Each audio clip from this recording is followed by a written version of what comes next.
Hi friends, welcome to Harish academy.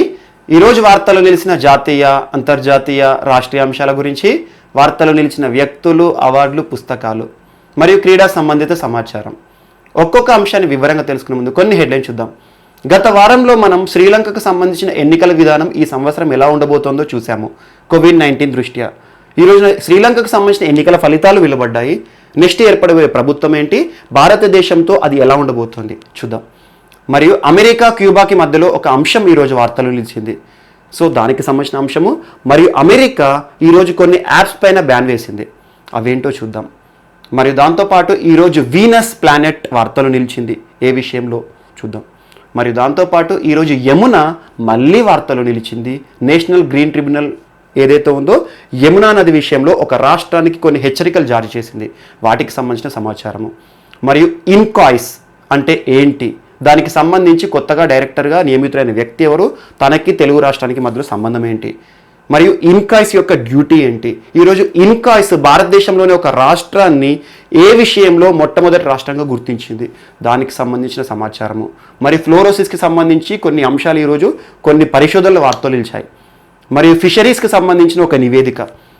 మరియు దీంతో పాటు చేనేత దినోత్సవం రోజు జరిగిన కార్యక్రమాలు ఏంటి, ఈసారి జరిగిన చేనేత దినోత్సవం ఎన్నవది, మరియు యూపీఎస్సీకి సంబంధించిన డైరెక్టర్ ఎవరు కొత్తగా, దానికి సంబంధించి అంశాలన్నీ కూడా చూద్దాం. మరియు వీటితో పాటు sports related ICC world T20 2021 ఎక్కడ జరగబోతోంది, ఇలాంటి అంశాలు ఇవన్నీ కూడా వార్తలు నిలిచిన వ్యక్తులతో పాటు అన్నీ కూడా మిస్లేనియస్ అంశాలు కూడా ఒక్కొక్కటిగా మనం చూద్దాం. సో నేరుగా మనం వివరంలోకి వెళ్దాం. ఫస్ట్, నేషనల్ హ్యాండ్లూమ్ డే, జాతీయ చేనేత దినోత్సవం. సో యాక్చువల్గా జాతీయ చేనేత దినోత్సవం అనేది మనం ఎవ్రీ ఇయర్ 7th ఆగస్టుకి జరుపుకుంటాం. సో ఇది నిన్నటి వీడియోలోనే మీకు రావాలి. బట్ కొన్ని ఇంపార్టెంట్ భారతదేశంలో కొన్ని ప్రాముఖ్యత సంతరించుకున్న తేదీలని ఆ డే రోజే చెప్పుకునే కంటే తెల్లవారు చెప్పుకుంటే ఏమవుతుందంటే, ఈ మోస్ట్ ఇంపార్టెంట్ ఈ రోజున ప్రభుత్వము ఎలాంటి పథకాలు తీసుకొస్తుంది, ఎలాంటి ప్రోత్సాహకాలు చేనేతకు సంబంధించినవి వార్తల్లో ఉంటాయి. సో అవన్నీ కూడా ఈ 7th రోజున జరుగుతాయి. సో వీటికి సంబంధించిన సమాచారం అంతా కూడా మనం కలెక్ట్ చేసేసుకొని 8th రోజు అనేది మీకు ఇవ్వడం జరుగుతుంది. సో ఇలా చేనేత దినోత్సవానికి సంబంధించి మోస్ట్ ఇంపార్టెంట్, ఖచ్చితంగా దీనికి సంబంధించిన రెగ్యులర్ బిట్స్ అనేవి మనం ఎగ్జామ్స్లో చూస్తున్నాం. సో జాతీయ చేనేత దినోత్సవం ఈ సంవత్సరం జరుపుకున్న జాతీయ చేనేత దినోత్సవం ఎన్నవది అంటారు, 6th. ఫస్ట్ చేనేత దినోత్సవం ఏ సంవత్సరంలో జరిగింది అంటారు, 2015 చెన్నై వేదికగా జరిగింది. అండ్ ఏ ప్రభుత్వం జాతీయ చేనేత దినోత్సవాన్ని ఆగస్టు 7గా గుర్తించింది అంటారు, నరేంద్ర మోడీ గారి ప్రభుత్వం కేంద్రంలో.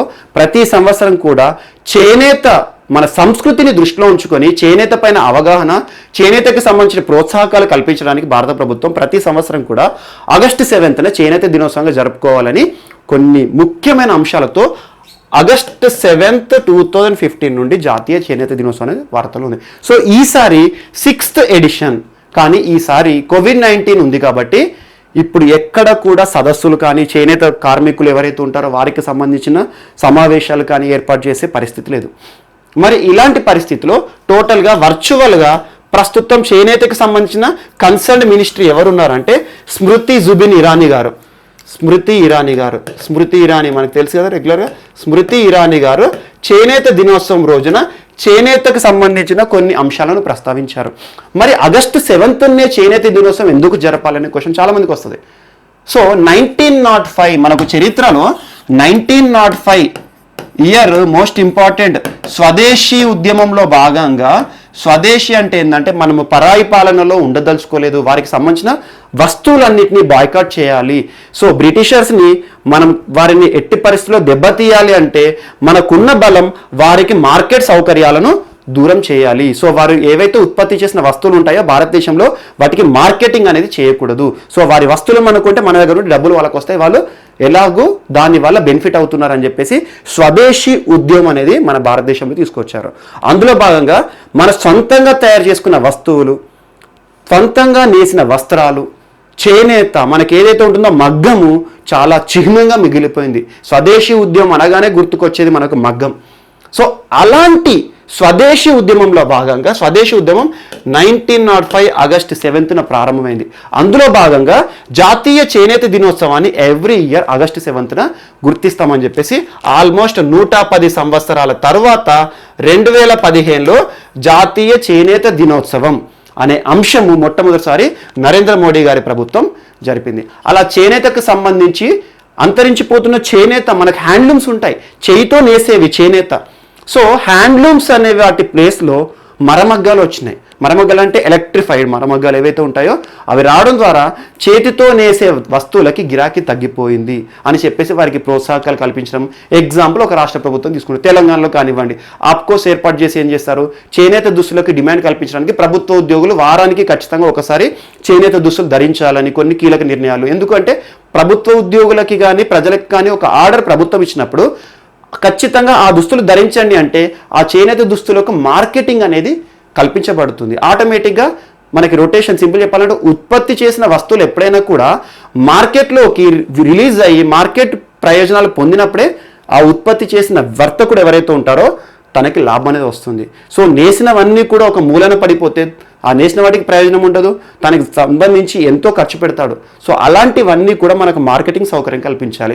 అందుకోసమని ఒక్కొక్క రాష్ట్ర ప్రభుత్వం చేనేతను దృష్టిలో ఉంచుకొని కొన్ని ప్రయోజనాలు కానీ ప్రోత్సాహకాలు కానీ ఇస్తుంది. అందులో భాగంగా పథకాలు కూడా ఉంటాయి. కానీ ఈసారి ఒక మోస్ట్ ఇంపార్టెంట్ దీనికే లింక్ చేసుకోండి. చేనేత దినోత్సవం కంటే ఒక రోజు ముందే భారత ప్రభుత్వము అఖిల భారత చేనేత మండలి అఖిల భారత చేనేత మండలి అంటే ఏంటంటే చేనేత వాటిపైన, అంటే చేనేత దుస్తులు ఏవైతే ఉంటాయో, వస్త్రాలు ఏవైతే ఉంటాయో వాటిపైన భారతదేశంలోనే నియంత్రించే అతిపెద్ద సంస్థ.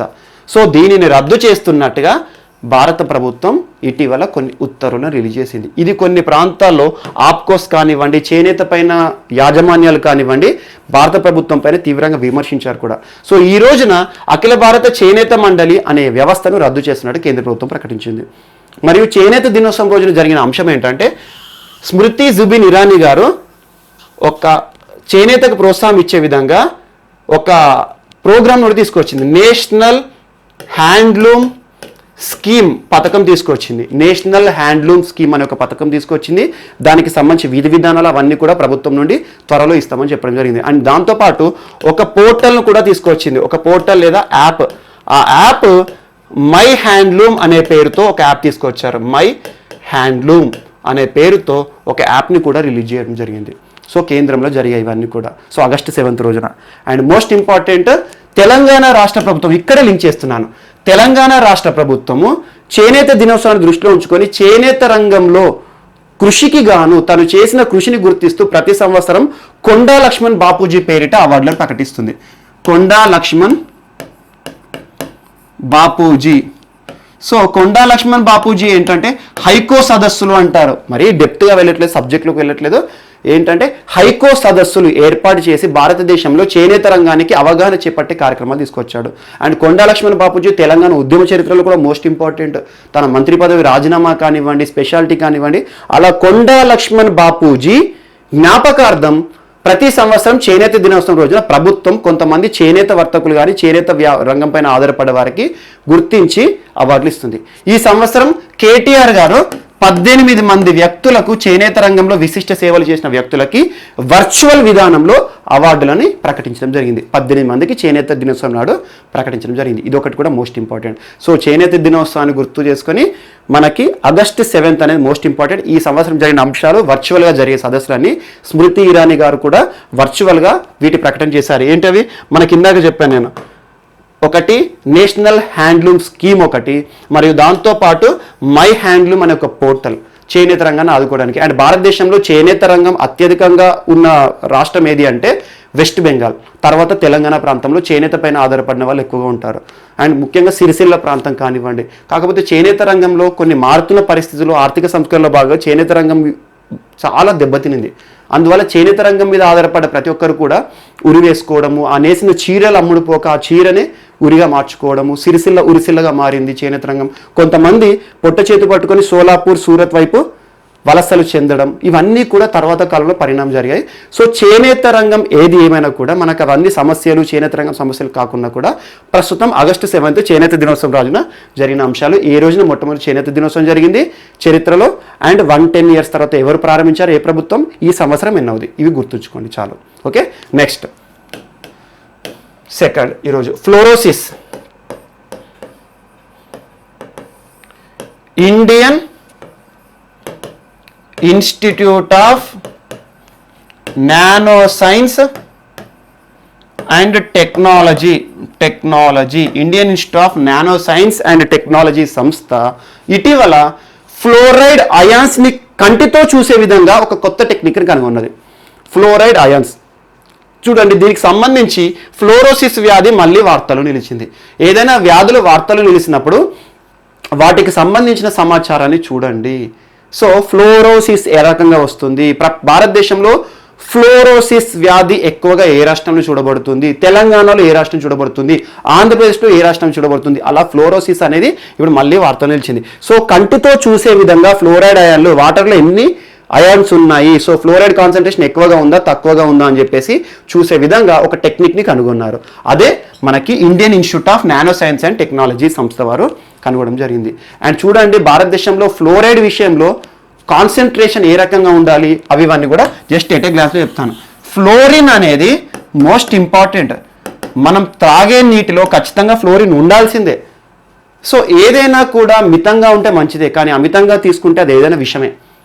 సో ఫ్లోరిన్ కూడా అలాంటిదే. మనం తీసుకునే వాటర్లో WHO నివేదిక ఆధారంగా 1.5 mg/L ఫ్లోరిన్ కాన్సన్ట్రేషన్ ఉంటే మంచిది. అండ్ ఫ్లోరిన్ సోర్సెస్ ఎక్కడే ఉంటాయంటే వాటర్, మిల్క్, సముద్ర చేపల్లో ఫ్లోరిన్ కాన్సన్ట్రేషన్ ఉంటుంది.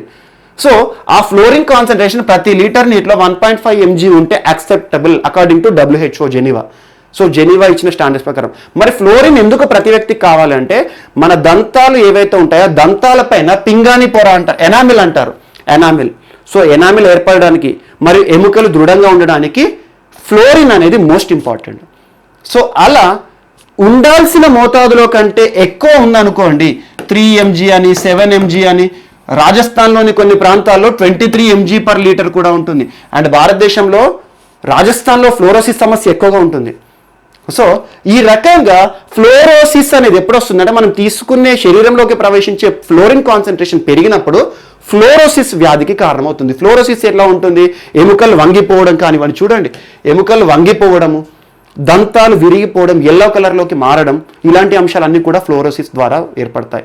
అండ్ ఇది ఒక సామాజిక సమస్య. సామాజిక సమస్య అంటే ఒక వ్యక్తి మాత్రమే దాని బారిన పడ్డప్పుడు బాధపడడు.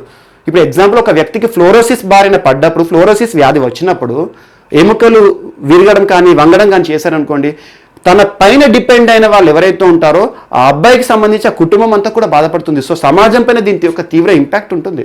సో అలా సామాజిక సమస్య. అండ్ ఫ్లోరోసిస్ అనేది ఒక ఎండమిక్ సమస్య.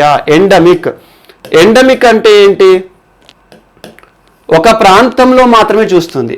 ఎండమిక్ అంటే ఏంటంటే ఒక భౌగోళిక ప్రాంతంలో మాత్రమే కనబడే సమస్య. ఎగ్జాంపుల్ చూడండి, తెలంగాణలో అన్ని ప్రాంతాల్లో ఫ్లోరోసిస్ సమస్య లేదు, ఫ్లోరైడ్ సమస్య లేదు. నల్గొండ ప్రాంతం ఉంది, కొన్ని ప్రాంతాలు మహబూబ్ నగర్లో కొన్ని ఉన్నాయి. Nalgonda most important. సో అక్కడ ఆ ప్రాంతాల్లో మాత్రమే ఫ్లోరోసిస్, అక్కడ ఉండే వాటర్ ద్వారా ఎక్కువ ఫ్లోరిన్ అనేది మన శరీరంలోకి ప్రవేశిస్తుంది. సో ఈ రకంగా ఫ్లోరోసిస్ సంబంధించి ఇటీవల వార్తలు నిలిచింది. దానికి సంబంధించి Indian institute of nano science and technology వారు కంటి ద్వారా కూడా వాటర్లో ఫ్లోరైడ్ అయాన్స్ని చూసే విధంగా ఒక టెక్నిక్ని కనుగొనడం జరిగింది. అదొకటి ఇటీవల ఏ సంస్థ వార్తలు నిలిచింది అంటారు, మోస్ట్ ఇంపార్టెంట్. అండ్ ఇంకోటి గుర్తుంచుకొని, భారతదేశంలో నల్గొండ టెక్నిక్ అనేది కూడా ఇంపార్టెంట్. నల్గొండ ప్రాంతంలో ఉన్న ఫ్లోరిన్ ఏదైతే ఉంటుందో, ఫ్లోరిన్ కాన్సన్ట్రేషన్స్ వాటర్లో ఎక్కువ ఉంటాయి కాబట్టి నీరి అనే సంస్థ నల్గొండ టెక్నిక్తో ముందుకు వచ్చింది. ఐఐసిటి, నీరి ఇటువంటి సంస్థలు ఎక్కువగా ఫ్లోరోసిస్ సంబంధించి పరిశోధనలు చేస్తాయి. వాటర్లో ఫ్లోరైన్ కాన్సన్ట్రేషన్ కానివ్వండి, ఫ్లోరైడ్ కాన్సన్ట్రేషన్ ఏదైతే ఉందో దాన్ని చూడడానికి. నీరి national environmental engineering research institute, నీరి సంస్థ నల్గొండ టెక్నిక్ అంటే ఏంటి, ఆలంని ఏ రకంగా వాడతారు, ఇవన్నీ కూడా చేయడం జరుగుతుంది. సో ఈ రకంగా ఫ్లోరోసిస్ అనే ఒక వ్యాధి ఈరోజు వార్తల్లో నిలిచింది. దేనికి సంబంధించి, వాటర్లో ఫ్లోరైడ్ అయాన్ ఏవైతే ఉంటాయో వాటిని కంటి ద్వారా చూసి గుర్తించే విధంగా ఎక్కువ ఉందా తక్కువ ఉందా. కానీ ఫ్లోరైడ్ ఏదైతే ఉంటుందో మనం తీసుకునే వాటర్లో ఖచ్చితంగా ఫ్లోరిన్ కాన్సన్ట్రేషన్ అనేది ఉండాలి. అదొకటి కూడా మనకి మోస్ట్ ఇంపార్టెంట్. ప్రకృతిలో విరివిగా ఉంటుంది ఫ్లోరిన్ అనేది. Okay, next. సో కోస్ట్, మీరందరూ చిన్నప్పుడు మనం చూస్తూ ఉంటాము భారతదేశంలో తీర ప్రాంత రాష్ట్రాలు ఏవి అని, అవి చూస్తూ ఉంటారు. ఎందుకు చెప్తున్నానంటే ఈ రోజున ఒక అంశం అనేది వార్తల్లో ఉంది. దానికి సంబంధించి భారతదేశ తీర ప్రాంత రాష్ట్రాలు అంటే ఏంటి, సముద్రం అంచును పంచుకుంటున్న రాష్ట్రాలు, సముద్ర ఒడ్డున ఉన్న రాష్ట్రాలు అనుకోండి. భారతదేశంలో 9 రాష్ట్రాలు ఉంటాయి. గుజరాత్, మహారాష్ట్ర, గోవా, కర్ణాటక, కేరళ, తమిళనాడు, ఆంధ్రప్రదేశ్, ఒరిస్సా, వెస్ట్ బెంగాల్. నేను చెప్పిన సీక్వెన్స్ ఆర్డర్గానే ఉంటాయి. సో గుజరాత్ నుండి మొదలు పెడితే వెస్ట్ బెంగాల్ వరకు. సో ఈ తీర ప్రాంతాలకు ఒక్కొక్క దానికి ఒక్కొక్క పేరుతో పెడతారు. కొంకన్ కోస్ట్ అనేది ఏ రాష్ట్రాల్లో ఉంటుంది, మరి మలబార్ కోస్ట్ అంటే ఎక్కడ ఉంటుంది, సో ఇలా సర్కార్ కోస్ట్ అంటే ఎక్కడ ఉంటుంది, కార్నాటిక్ ప్లేన్స్ ఎక్కడ ఉంటుంది, సో ఇలా ఉంటాయి. ఉత్కల్ కోస్ట్ అనేది ఏ రాష్ట్రానికి సంబంధించింది, ఏ రాష్ట్ర తీర ప్రాంతాన్ని ఉత్కల్ కోస్ట్, అలాంటివి మీరు నేర్చుకుని ఉంటారు.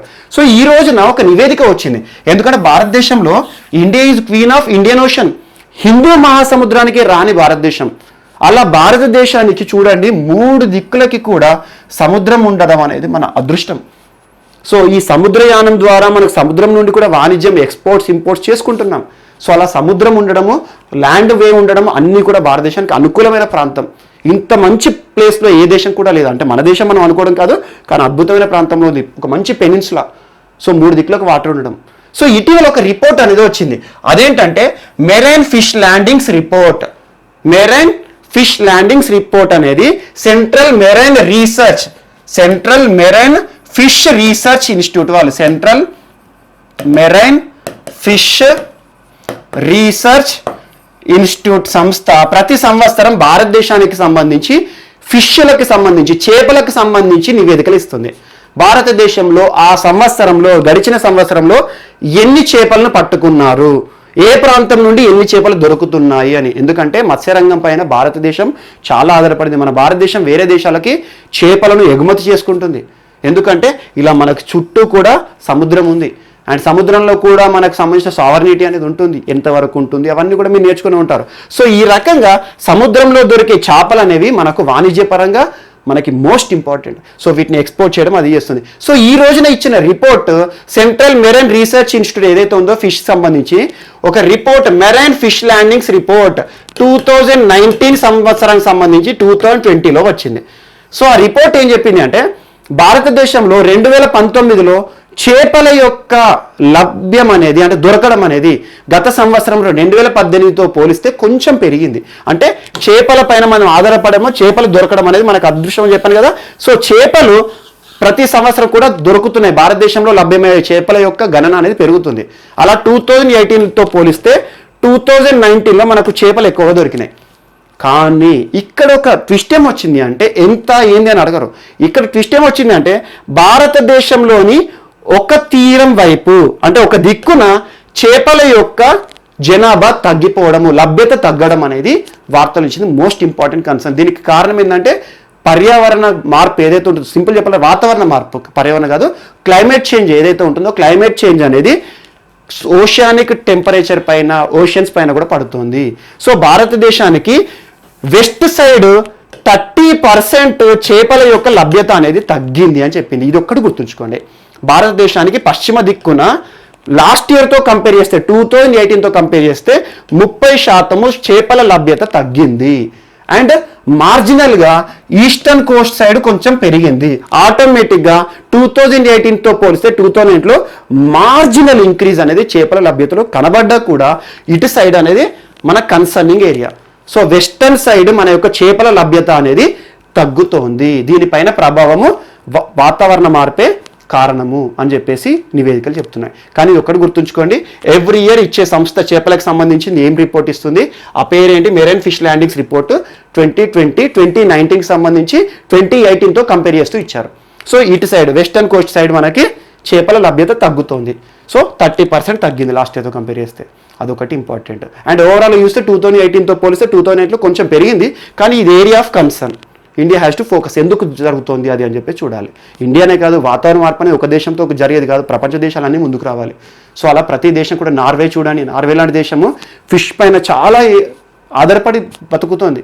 సో అలా నార్వే కానివ్వండి, అలా సరిహద్దులు పంచుకున్న సముద్రంతో ఉన్న దేశాలు ఎక్కువగా ఫిషరీ పైన ఆధారపడతాయి. ఇదొకటి. అండ్ ఇండియాకి శ్రీలంక, ఇప్పుడు నెక్స్ట్ టాపిక్ మనం శ్రీలంకతో నేర్చుకుంటాం. శ్రీలంకకి ఇండియాకి మధ్యలో ఒక ఫిషరీ విషయంలో ఒక వివాదాస్పద ప్రాంతం ఉంటుంది, కచ్చతీవులు. కచ్చతీవులకు సంబంధించి శ్రీలంక ప్రభుత్వం కింద ఉన్న పోలీసులు చాలామంది ఇండియన్ ఫిషరీస్ని చాలాసార్లు కాల్చారు కూడా, మన సరిహద్దును దాటి వాళ్ళ దేశంలోకి పోతున్నారు అని చెప్పేసి. అండ్ ఇటీవల ఫిషరీస్ విషయంలో కూడా చూడండి, చైనా, ఎక్కడో ఉన్న చైనా గెలాపగోస్ ఐలాండ్లో ఫిషింగ్ ఫ్లీట్ని పెట్టింది అని చెప్పాను. దానికి సంబంధించి మనం అంతా కూడా నేర్చాం. ఎక్కడ గెలాపాగోస్ ఉంటుంది, ఏ దేశం సరిహద్దులో ఉంటుంది, గెలాపాగోస్ ఏదైతే ఉందో వరల్డ్ హెరిటేజ్ సైట్గా ఏ రకంగా గుర్తించబడింది. సో అలా గెలాపాగోస్ ఐలాండ్స్ అన్ని కూడా మీకు మ్యాప్ ఓరియంటెడ్గా చూపించాను. సో ఇలా ఫిషరీ అనేది మోస్ట్ ఇంపార్టెంట్. ఈ సంవత్సరం మనం ఫిషరీ గురించి ఇండియాకి సంబంధించిన రిపోర్ట్ అనేది వచ్చింది. And next, so America, Donald Trump. So ఇక డొనాల్డ్ ట్రంప్ అంటేనే ఏదో ఒక వివాదం ఉంటుంది. ఎవ్రీ టైం చూడండి వీసాల పైన పడతా ఉంటాడు, లేదా ఏదో దేశంతో పక్కనే భారతదేశంతో మాట్లాడిన సాయంత్రమే మళ్ళీ ఏదో యాంటీగా ప్రచారం చేస్తాడు. భారతదేశంతో సంబంధం పెట్టుకుంటూనే పాకిస్తాన్కి సాయం చేయడం, అన్ని అంశాలు ఉంటాయి. ఏదేమైనా కూడా డిప్లొమసీలో అన్ని నడుస్తాయి. మన అవసరాలు తీర్చడం వాళ్ళ బాధ్యత, వాళ్ళ అవసరాలు తీర్చడం మన బాధ్యత. సో ఏ దేశం కూడా సొంతంగా తనపైన తను ఆధారపడదు. మన అవసరాలు తీర్చాలంటే వేరే వాళ్ళ అవసరం ఉంటుంది. సో వాళ్ళ అవసరాలు తీరాలంటే మన అవసరం ఉంటుంది, వేరే దేశం అవసరాలు కూడా ఉంటుంది. సో ఇది డిప్లొమసీ అనేది మోస్ట్ ఇంపార్టెంట్. సో అలా ప్రపంచ దేశాల సంబంధాల్లో మనం చూస్తూ ఉంటాం. బట్ ట్రంప్ ఇటీవల చైనాకి సంబంధించిన యాప్ల పైన నిషేధం వేస్తున్నారు. సో భారతదేశానికి సంబంధించి చూసాం మనం, మన శాంతి భద్రతలకు సంబంధించి సెక్యూరిటీ విషయంలో చాలా యాప్ల పైన భారత ప్రభుత్వం నిషేధాజ్ఞలు వేసింది, బ్యాన్ చేసింది. 49 అని, 59 అని, ఆర్మీ వాళ్ళు 80+ యాప్ల పైన నిషేధం అని, అవన్నీ మనం నేర్చుకున్నాం. ఏ యాప్లు అవన్నీ కూడా లిస్ట్ చూపించాం మీకు. సో ఈ రోజున అమెరికాకి చైనాకి మధ్యలో ఘర్షణ విపరీతంగా ఉంది. ఇలాంటి పరిస్థితిలో అమెరికా ఇటీవల చైనాకి సంబంధించి కొన్ని అంశాలను ప్రస్తావిస్తూనే కొన్ని యాప్ల పైన నిషేధించడం, మరియు కొన్ని ఇంపోర్ట్స్ ఎక్స్పోర్ట్స్ పైన కూడా నిషేధం కూడా జరిగింది.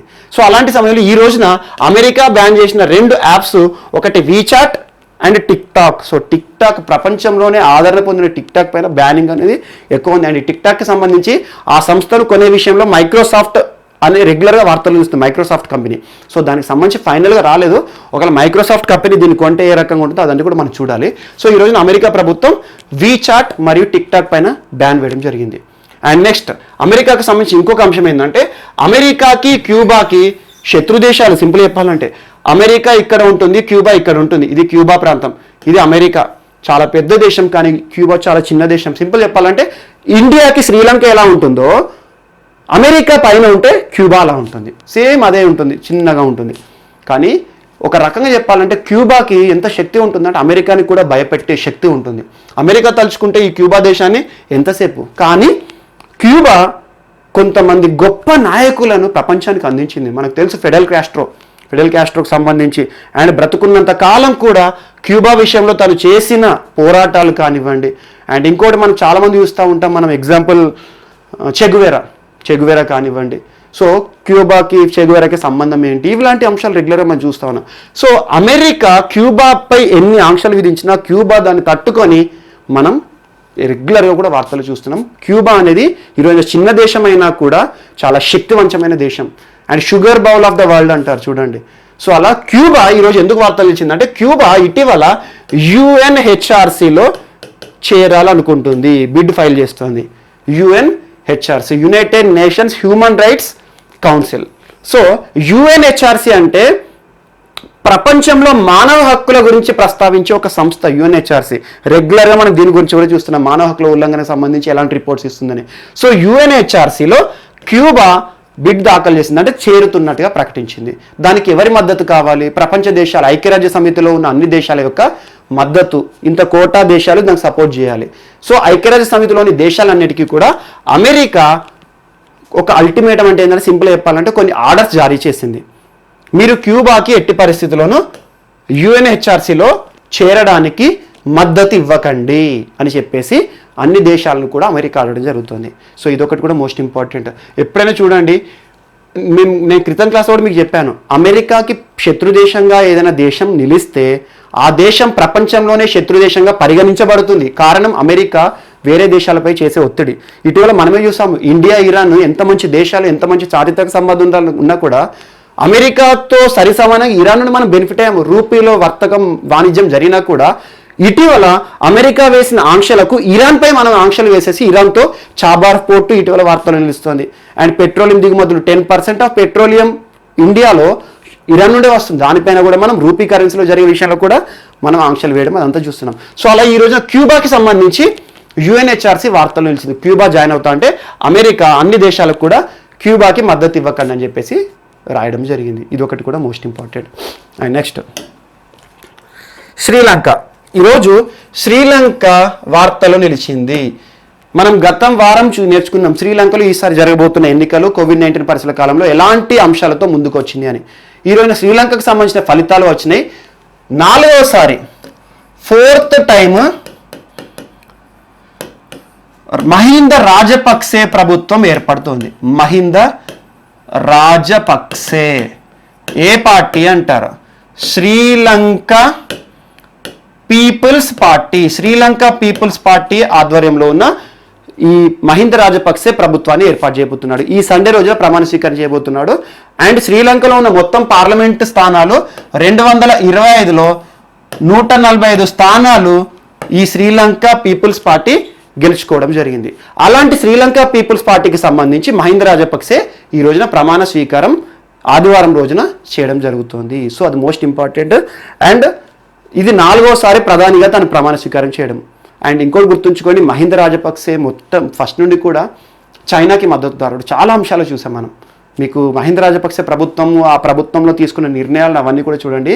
మహింద రాజపక్సే చైనాకి అనుకూలంగా ఉంటారు, ఇండియాకి ప్రతికూలం. ఆటోమేటిక్గా చైనాకి అనుకూలం అంటే ఇండియాకి ప్రతికూలంగా ఉంటారు. సో ఇండియా కంటే చైనా వైపే తన దృష్టి ఉంటుంది. మరి ఇలాంటి పరిస్థితిలో ఇప్పుడు ఇండియా శ్రీలంక మధ్యలో సంబంధం ఎలా ఉండబోతోంది, సో ఈ విధానం ఏంటి అనేది మనకు ఫ్యూచర్లో చూడబోతున్నాం. అదొకటి కూడా మోస్ట్ ఇంపార్టెంట్.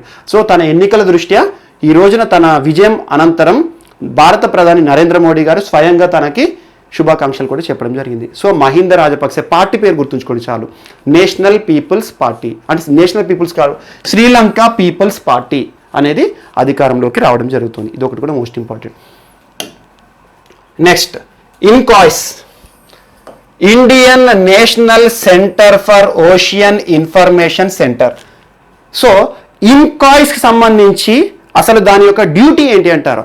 దాదాపు హిందూ మహాసముద్రంలో 25 దేశాలకు సునామీ హెచ్చరిక చేసే ఒక సెంటర్. సునామీ హెచ్చరిక, సునామీ మనకు తెలుసు, సునామీ వస్తే ఎంత దారుణంగా ఉంటుందని మన చరిత్ర చెప్తోంది.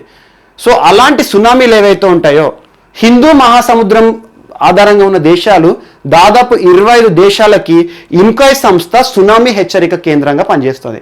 దీని యొక్క సెంటర్ ఎక్కడ ఉంది అంటే మోస్ట్ ఇంపార్టెంట్ మన హైదరాబాద్లో ఉంది, ప్రగతి నగర్. సో హైదరాబాద్ కేంద్రంగా ఇన్కాయిస్ పనిచేస్తుంది. సో ఇటీవల ఇన్కాయిస్కి డైరెక్టర్గా తెలుగువాడు నియమితులయ్యాడు. తెలుగువాడు తుమ్మల శ్రీనివాస కుమార్.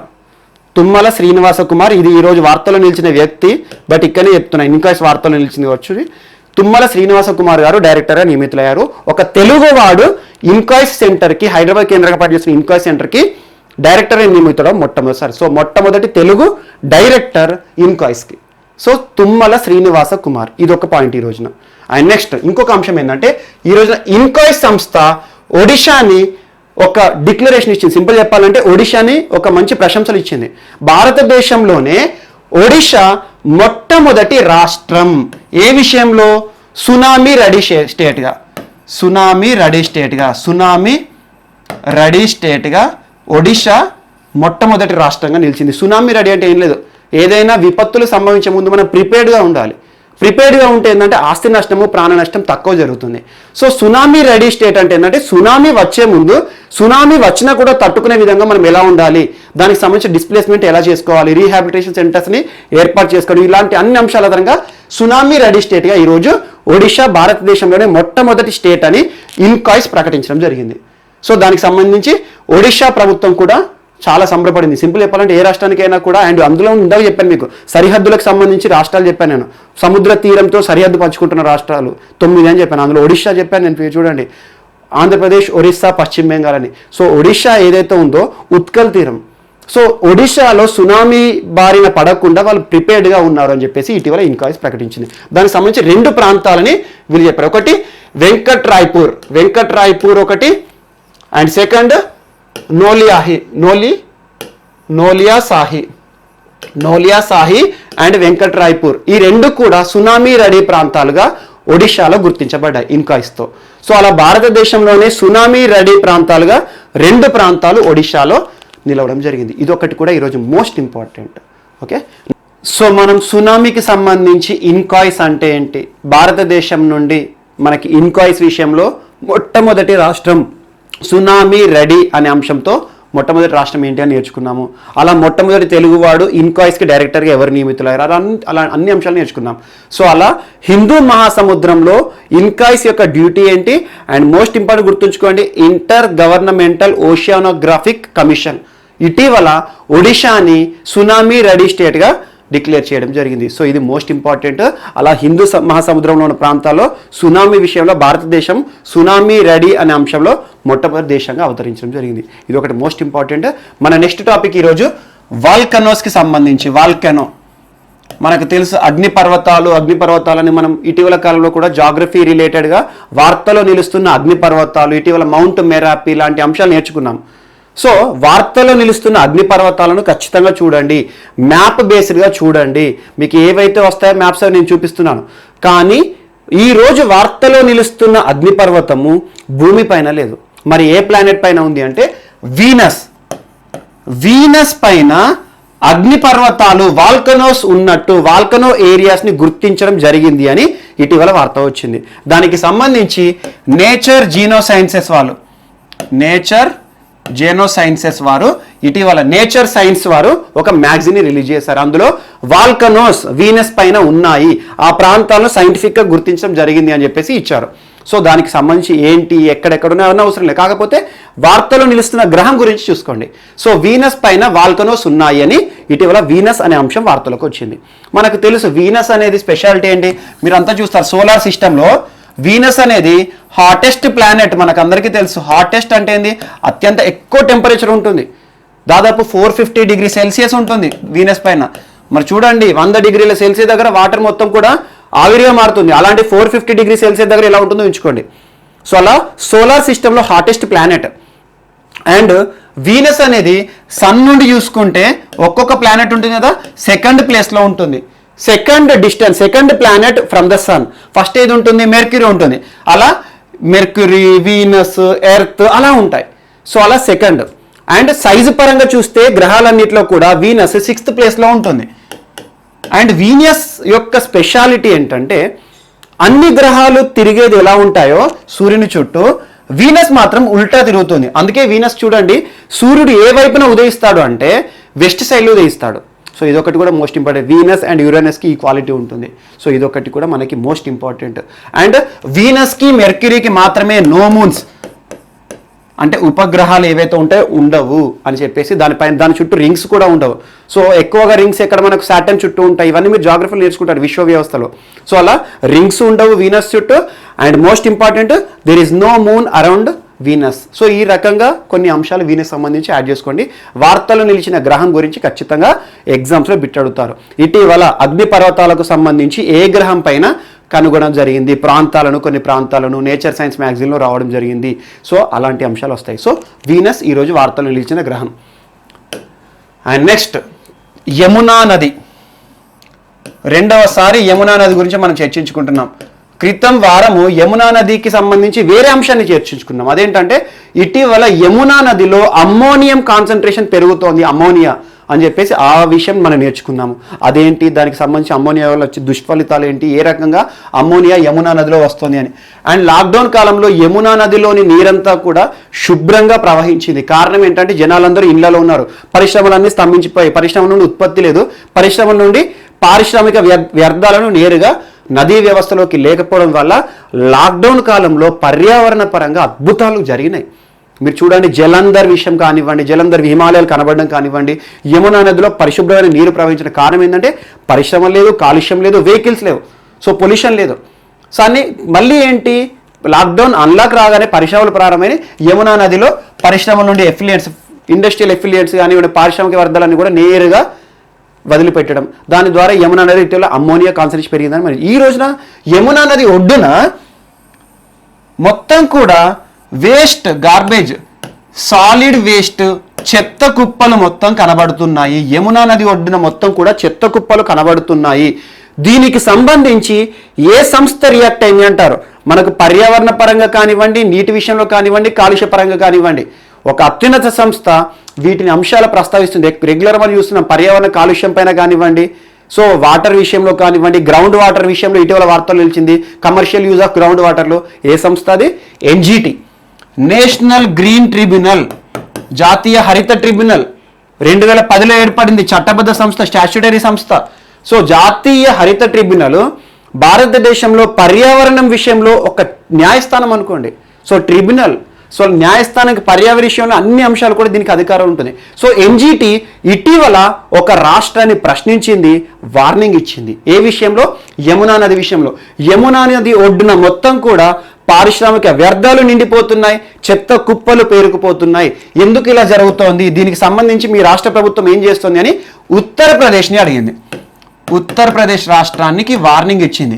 సో దీన్ని త్వరగా క్లీన్ చేయండి, యమునా నది సరిహద్దులు ఒడ్డుల పక్కన ఎక్కడ కూడా చెత్త కుప్పలు కనబడకూడదు. ఒకవేళ ఇదే కంటిన్యూ అయితే మాత్రం ఖచ్చితంగా మీ పైన కాంపెన్సేషన్ వేస్తాము, ఎన్విరాన్మెంటల్ ఇంపాక్ట్ అసెస్మెంట్ కానివ్వండి, కాంపెన్సేషన్ వేస్తాము, పర్యావరణ పరంగా దెబ్బతింటున్నారు, దీని పరంగా మేము చర్యలు తీసుకుంటాం ఉత్తరప్రదేశ్ రాష్ట్రం పైన అని ఎన్జిటి ఉత్తరప్రదేశ్ రాష్ట్రానికి వార్నింగ్ ఇవ్వడం జరిగింది. ఇదొకటి కూడా మోస్ట్ ఇంపార్టెంట్. పర్యావరణ పరంగా వార్తలు నిలుస్తున్న అంశాల గురించి ఖచ్చితంగా ఎగ్జామ్స్లో బిట్స్ అడుగుతారు, అది చూసుకోండి. Okay, next, Google for education with Maharashtra state. So online education, తరచూ మనం రోజు ఆన్లైన్ ఎడ్యుకేషన్ విషయంలో చర్చించుకుంటాం. నిన్న క్లాస్లో కూడా హమారా ఘర్ హమారా విద్యాలయ విషయంలో ఎంతమందికి ఎడ్యుకేషన్ అనేది దక్కుతున్నాయి, విద్యా ఫలాలు ఎంతమందికి దక్కుతున్నాయి భారతదేశంలో అనుకున్నాం.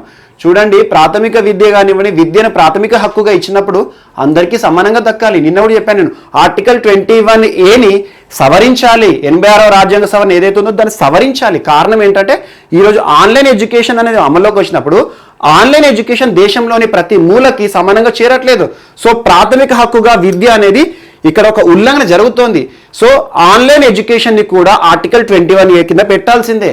సో దీనికి సంబంధించి ఎవరికి ఇంకా అవేర్నెస్ రావట్లేదు. సో ఖచ్చితంగా ఎడ్యుకేషన్ అనేది అందరికీ ఫలాలు దక్కాలి. అందుకోసం చూడండి, ప్రతి ఒక్క రాష్ట్ర ప్రభుత్వం ప్రతి ఒక్క కార్యక్రమంతో ముందుకు వస్తుంది. ఈ రోజున మహారాష్ట్ర రాష్ట్ర ప్రభుత్వం, మహారాష్ట్ర ఉద్ధవ్ ఠాక్రే ప్రభుత్వము ఆన్లైన్ ఎడ్యుకేషన్ని ఇంకా సులభతరం చేయాలి, ఇంకా ఆన్లైన్ ఎడ్యుకేషన్లో అడ్వాన్స్డ్ టెక్నాలజీస్ కానివ్వండి, సౌకర్యాలు పెంచాలని చెప్పేసి గూగుల్ సంస్థతో ఒప్పందం చేసుకుంది. సో భారతదేశంలోనే మొట్టమొదటి రాష్ట్రము గూగుల్ సంస్థతో ఆన్లైన్ ఎడ్యుకేషన్ విషయంలో ఒప్పందం చేసుకున్న రాష్ట్రం ఏది అంటారు? Maharashtra. Google with Maharashtra state for online education. So online education విషయంలో క్లాసెస్ కానివ్వండి, అడ్వాన్స్ టెక్నాలజీ కానివ్వండి, మెటీరియల్స్ కానివ్వండి, ఎగ్జామ్స్ కానివ్వండి, ఇవన్నీ కూడా ఆన్లైన్ ఎడ్యుకేషన్ని ఉత్సాహం చేయూతనివ్వడానికి ఈ రోజున గూగుల్ మహారాష్ట్ర మధ్యలో ఒక ఒప్పందం జరిగింది. Most important. Okay, next, so international arrival, simple చెప్పాలంటే ఎయిర్ సువిధ అని వార్తాపత్రికల్లో నిలిచింది. ఎయిర్ సువిధ అనే పోర్టల్ని ఏ విమానాశ్రయంలో ఇటీవల ప్రారంభించారు అంటారు? మీరు చూడండి, విమానాశ్రయాలు కూడా తరచూ వార్తలు వస్తున్నాయి. విమానాశ్రయాలు, రైల్వేలు తరచూ ఉంటున్నాయి, అందులో రైల్వేలు మోస్ట్ ఇంపార్టెంట్. సో విమానాశ్రయాలకు సంబంధించి ఇటీవల కాంటాక్ట్లెస్ రాజీవ్ గాంధీ విమానాశ్రయం ఖచ్చితంగా గుర్తుంచుకోండి. ఇటీవల జస్ట్ 1 monthలోనే 3 to 4 times so Rajiv Gandhi విమానాశ్రయానికి పసిఫిక్ గ్రీన్ ప్లాటినం అవార్డే రానివ్వండి, లేకపోతే కాంటాక్ట్లెస్ చెక్ ఇన్ కానివ్వండి, ఫాస్టాగ్ ఆధారంగా కాంటాక్ట్లెస్ టోల్ విషయంలో నిలిచింది. అలా రెగ్యులర్గా రాజీవ్ గాంధీ విమానాశ్రయంలో ఇటీవల టెంపరేచర్ స్కాన్ కానివ్వండి, థర్మల్ స్క్రీనింగ్ చేయడం విషయంలో కానివ్వండి నిలుస్తుంది. ఈ రోజున వార్తల్లో నిలుస్తుంది ఢిల్లీ విమానాశ్రయం. సో ఢిల్లీ విమానాశ్రయం, ఢిల్లీ భారతదేశంలోని అతిపెద్ద విమానాశ్రయం మనకు తెలుసు, ఇందిరాగాంధీ టెర్మినల్.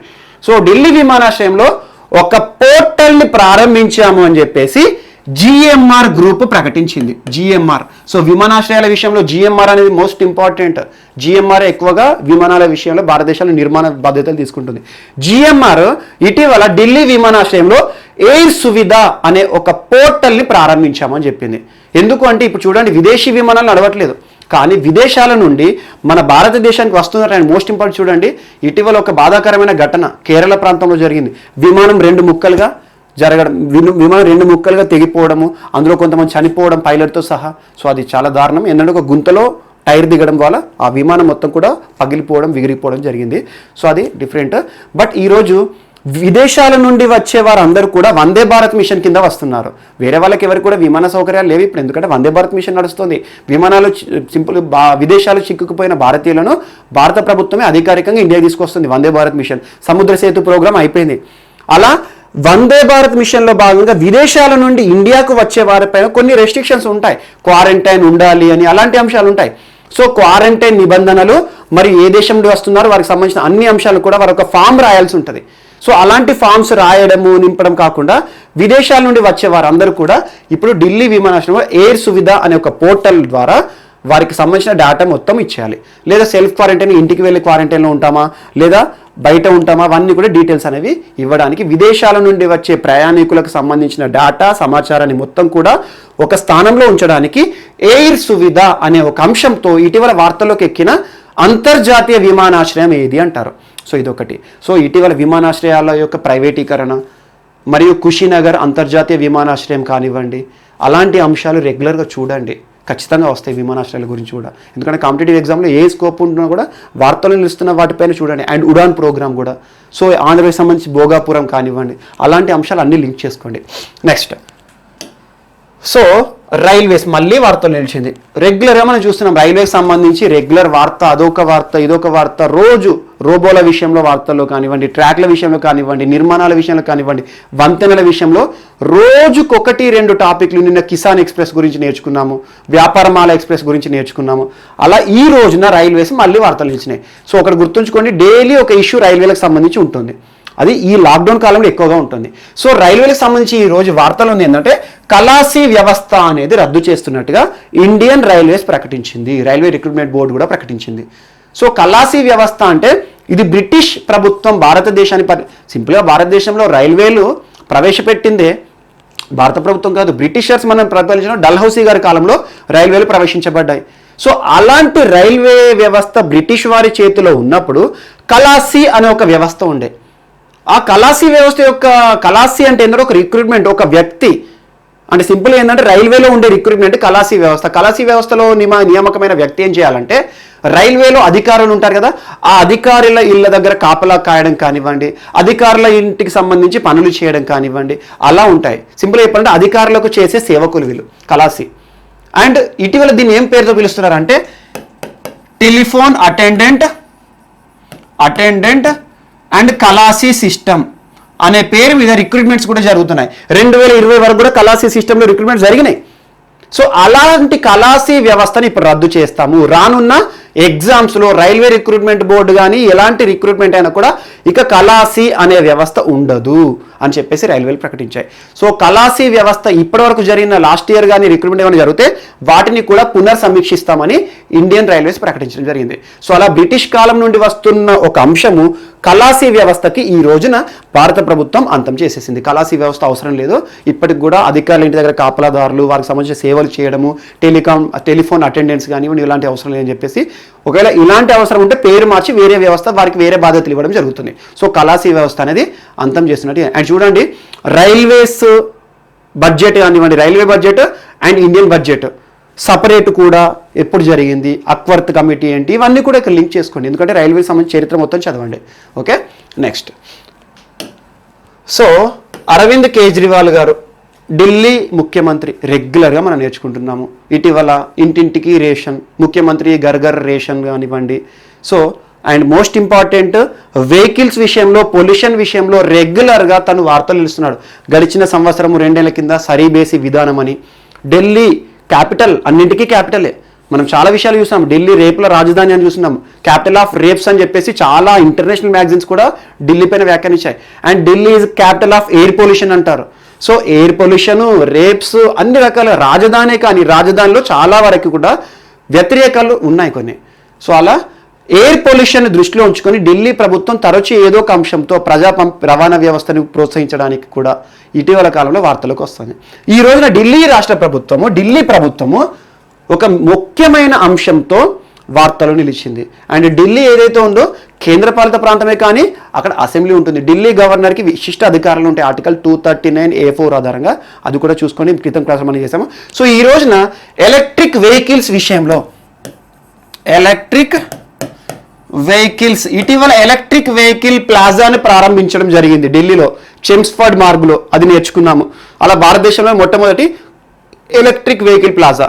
ఈ రోజున ఢిల్లీ ముఖ్యమంత్రి గారు ఎలక్ట్రిక్ వెహికల్స్ యొక్క సేల్స్ని ప్రోత్సహించడానికి ఢిల్లీ ప్రభుత్వ పరిధిలో ఉన్న ప్రాంతాలన్నింటిలో కూడా ఎలక్ట్రిక్ వెహికల్లకు సంబంధించి ప్రోత్సాహక పథకాలు తీసుకురావడానికి ఒక కొత్త పాలసీని తీసుకొచ్చారు. Delhi electric vehicle policy. Delhi vehicle electric policy అంటే ఏంటంటే, కన్వెన్షనల్గా సింపుల్ చూడండి, మనము కారు కానీ వెహికల్స్ కానీ లగ్జరీగా కొంటారు చాలామంది. డీజిల్, పెట్రోల్ ఆధారంగా నడిచే కార్లకే ఇప్పటివరకు డిమాండ్ చాలా ఉంది. ఎలక్ట్రిక్ వెహికల్స్ని ఎవరు కూడా చూడట్లేదు. పర్యావరణ పరంగా ఆలోచించే వాళ్ళు కూడా నా ఒక్క కారుతోనేమో అవుతుందని చెప్పేసి డీజిల్ అండ్ పెట్రోల్ విధానంలో పోతున్నారు. సో డీజిల్, పెట్రోల్ విధానం కార్లు కానీ, ఆటోలు కానీ, 2 వీలర్స్ కానీ నడిపితే ఏమవుతుందంటే బాగానే ఉంటుంది, కానీ పొల్యూషన్ అనేది వెదజల్లుతుంది. అందులోనూ ఢిల్లీ ప్రాంతంలో చాలా దారుణంగా ఉంది. సో ఢిల్లీలో ఈ డీజిల్ కార్లు లేదా డీజిల్ వెహికల్స్, పెట్రోల్ వెహికల్స్ని మెల్లమెల్లగా డౌన్ చేయాలి, ఎలక్ట్రిక్ వెహికల్స్ పెంచాలి. ఎందుకంటే ఎలక్ట్రిక్ వెహికల్స్ వాడితే పొల్యూషన్ అనేది రాదు. సో ఎలక్ట్రిక్ వెహికల్స్ పెంచాలంటే ఏం చేయాలి? ప్రజలకి ఆకర్షణ పథకాలు చేపట్టాలి. సో ప్రజలను ఆకర్షించడానికి ఏం చేశారంటే ఢిల్లీ ఎలక్ట్రిక్ వెహికల్ పాలసీ అని ఒక పాలసీని తీసుకొచ్చి, ఒక విధానం తీసుకొచ్చి, ఎవరైతే 2 వీలర్స్ కొంటారో, 2 వీలర్ అంటే ఏంటిది? ఎలక్ట్రిక్ బైక్స్, పెట్రోల్ పోయారు, డీజిల్ పోయారు, ఓన్లీ ఛార్జింగ్ పెట్టుకొని నడపవచ్చు. సో 2 వీలర్స్ ఎవరైతే కొంటారో వారికి సంబంధించి రిజిస్ట్రేషన్స్ మరియు దానికి సంబంధించి ఒకవేళ 4 వీలర్ కానీ పెద్ద పెద్ద వెహికల్ కొంటే పర్మిట్లే కానివ్వండి, అండ్ ట్రాన్స్పోర్ట్ డిపార్ట్మెంట్ ఉండి ఏవైతే ఖర్చులకు కూడుకున్న పనులు ఉంటాయో అవన్నీ కూడా రద్దు చేస్తాం, ఫ్రీగా ఇస్తాం. రిజిస్ట్రేషన్ కూడా ఫ్రీగా చేస్తాం. అండ్ మోస్ట్ ఇంపార్టెంట్ ఏంటంటే 2 వెహికల్స్ ఏవైతే ఉంటాయో, 2 వీలర్స్ అంటే ద్విచక్ర వాహనాలు అంటాం మనం, స్కూటర్స్, బైక్స్. సో 2 వీలర్ కొన్న వారికి ఢిల్లీ ప్రభుత్వము ఎలక్ట్రిక్ వెహికల్ కొన్న వారికి, ఇదంతా ఎలక్ట్రిక్ వెహికల్ కొన్న వారికి 30,000 రూపాయలు ప్రభుత్వమే ఇస్తుంది. సబ్సిడీ అన్నారు సింపుల్గా. 30,000 రూపాయలు 2 వీలర్ కొన్న వాళ్ళకి సబ్సిడీ ఇస్తుంది. అండ్ 4 వీలర్ కొన్న వాళ్ళు, కార్లు కానీ లేదా ఆటో రిక్షాలు కానీ ఆటోలు కొన్న వాళ్ళు ఎవరైతే ఉంటారో, ఎలక్ట్రిక్ ఆటోస్ కొన్నవారు, వారికి 1,50,000 రూపాయల వరకు కూడా ఆఫర్ ఇస్తాము, సబ్సిడీ ఇస్తాము అని చెప్పేసి 30,000 నుండి 1,50,000 వరకు ఒక్కొక్క వెహికల్కి ఒక్కొక్క రకంగా వాళ్ళు ప్రభుత్వమే ప్రోత్సాహకంగా ఇస్తుంది. అండ్ అన్ని వెహికల్స్, ఎలక్ట్రిక్ వెహికల్స్ సంబంధించి రిజిస్ట్రేషన్ ఛార్జెస్ కానివ్వండి, పర్మిట్స్ కానివ్వండి, ఏమైనా ఛార్జెస్ ప్రభుత్వ పరంగా పడేటువంటి ఆ ప్రభుత్వ పరంగా అన్నిటి కూడా రద్దు చేస్తాం. ఫ్రీగా రిజిస్ట్రేషన్ చేసుకోవచ్చు ఎలక్ట్రిక్ వెహికల్స్ అనేవి. సో ఈ రకంగా ఢిల్లీ ఎలక్ట్రిక్ వెహికల్ పాలసీ అనేది మోస్ట్ ఇంపార్టెంట్. ఇలాంటి అన్ని రాష్ట్రాలు కూడా రావాలి. ఎందుకంటే ఇటువంటి వస్తే ఏంటంటే ఆటోమేటిక్ పొల్యూషన్ తగ్గించడానికి డీజిల్, పెట్రోల్ పైన అవి మన భారతదేశానికి దొరుకుతాయని మన భారతదేశం లేదు. డీజిల్, చమురు కోసం మన భారతదేశం విదేశాల నుండి దిగుమతి చేసుకుంటుంది. ఇరాన్ లాంటి దేశాలు ఇప్పుడు లేదు. సో అత్యధిక రేటుకి మరీ దిగుమతి చేసుకుంటాం మన అవసరాలు తీరడానికి. సో ఈ రకంగా వెహికల్స్ వంతుగా ఎలక్ట్రిక్ వెహికల్స్ రావాలి. సో ఇదొకటి most important. And next Pradeep Kumar Joshi గారు.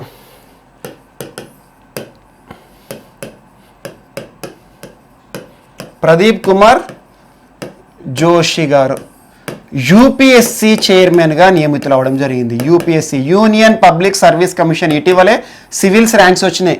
భారతదేశంలో అఖిల భారత సర్వీసులు, ఐఏఎస్, ఐపీఎస్ లాంటివి ఏవైతే ఉంటాయో వాటికి సంబంధించి నియామక ప్రక్రియ చేపట్టే అత్యున్నత సంస్థ యూపీఎస్సీ.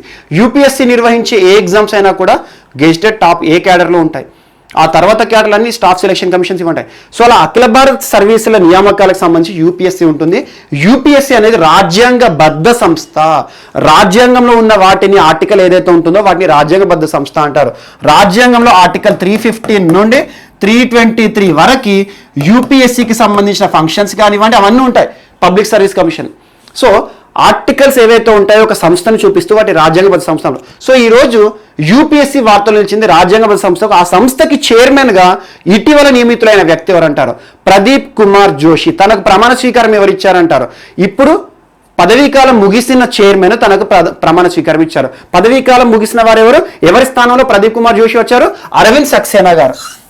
సో అరవింద్ సక్సేనా గారు ప్రదీప్ కుమార్ గారికి ప్రమాణ స్వీకారం ఇవ్వడం జరిగింది. ప్రమాణ స్వీకారం. సో ప్రదీప్ కుమార్ జోషి గారు అంతకుముందు పబ్లిక్ సర్వీస్ కమిషన్లలో నియామక వ్యవస్థలో ఏమైనా చేశారంటే ఎక్స్పీరియన్స్ ఉంది. తను మధ్యప్రదేశ్ పబ్లిక్ సర్వీస్ కమిషన్కి చైర్మన్గా చేశారు. ఆ తర్వాత ఛత్తీస్గఢ్ రాష్ట్రం ఏర్పడగా ఛత్తీస్గఢ్ రాష్ట్ర పబ్లిక్ సర్వీస్ కమిషన్ చైర్మన్ చేశారు. మరియు ఇప్పుడు తను ఏ పదవిలో ఉన్నాడంటే యూపీఎస్సీ మెంబర్స్ ఉంటారు కదా, చైర్మన్ ప్లస్ మెంబర్స్ ఉంటారు కదా, అలా మెంబర్స్లో ఒక సభ్యుడు. సో అలా మెంబర్ నుండి చైర్మన్గా అయ్యాడు, యూపీఎస్సీ చైర్మన్ ఈరోజు. సో అరవింద్ సక్సేనా పదవీకాలం ముగియడంతో అరవింద్ సక్సేనా గారి ప్లేస్లో ప్రదీప్ కుమార్ జోషి గారు ఈరోజు యూపీఎస్సీ చైర్మన్గా వచ్చారు. మోస్ట్ ఇంపార్టెంట్ రాజ్యాంగబద్ధ సంస్థ యూపీఎస్సీ. అండ్ యూపీఎస్సీ చైర్మన్లను వీళ్ళందరూ నియమించే వాళ్ళు ఎవరంటే రాష్ట్రపతి. Most important. భారత రాష్ట్రపతి యూపీఎస్సీకి సంబంధించి నియామక ప్రక్రియ విషయంలో అత్యున్నత అధికారం ఉంటుంది. ఇది ఒకటి most important. And next ICC world 2020 రెగ్యులర్గా చూస్తున్నాము. ఐసీసీ 2020 వరల్డ్ కప్ ఆస్ట్రేలియాలో జరగాల్సింది పోస్ట్పోన్ అయింది. 2022లోకి పోయింది. 2020లో జరిగేది 2022లో జరుగుతుంది. అది ఎప్పుడు ఆస్ట్రేలియాలో జరుగుతుంది. వేదిక ఆస్ట్రేలియా. ఎందుకంటే ఆస్ట్రేలియాలో జరుగుతుంది 2020 కాస్త ఆస్ట్రేలియాలో 2022లో జరుగుతుంది. మరి 2021 అనేది ఐసీసీ వరల్డ్ T20 ఒకటి జరగాలి 2021లో. రానున్న 3 ఏళ్ల పాటు వరల్డ్ కప్స్ ఉన్నాయి. ఒకటి 50 ఓవర్స్ మ్యాచ్ వరల్డ్ కప్ ఉంది, 2 2020 వరల్డ్ కప్స్ ఉన్నాయి, మధ్యలో విమెన్ వరల్డ్ కప్ కూడా ఉంది. 2021లో విమెన్ వరల్డ్ కప్ని కూడా పోస్ట్పోన్ చేస్తున్నామని ఇటీవల ఐసీసీ ప్రకటించింది. అండ్ 2021లో పురుషుల వరల్డ్ T20 ఏదైతే జరుగుతుందో దానికి వేదికను నిర్ణయించడం జరిగింది. 2021 పురుషుల వరల్డ్ 2020 ఓవర్ క్రికెట్ మ్యాచ్ ఏ దేశంలో జరగబోతోంది? వరల్డ్ కప్ అంటే ఇండియాలో నిర్వహిస్తున్నట్టుగా అధికారికంగా ఐసీసీ ప్రకటించింది.